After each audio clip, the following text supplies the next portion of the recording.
kyosuubira mu mwezi guno okukkiriza kyekitegeereza ddala ebigambo ebitalabika.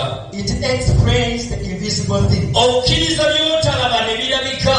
You have faith. Okkiriza by'otalaba ne birabika ng'ebiriwo.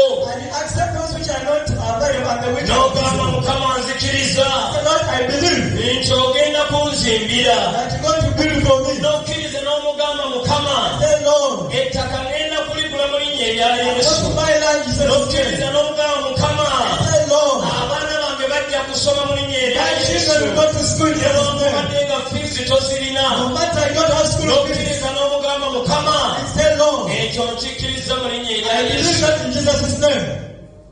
Kubanga kyekinyweza ebisuubirwa. Because it strengthens what we have been hoping to get. Kyekinyweza ebitalabika. It strengthens which are invisible. N'omugamba Mukama I think, Lord, nzikiriza okufuna omwami. I accept and I Nzikiriza believe to get my okufuna husband. mukyala I wange. accept and I believe to get my husband or wife. N'okikkiriza And you accept era it n'okitwala lwakukkiriza. and you take it by faith. Mukama ye n'akinyweza. And the Lord strengthens it N'akitegeereza ddala. and confirms it.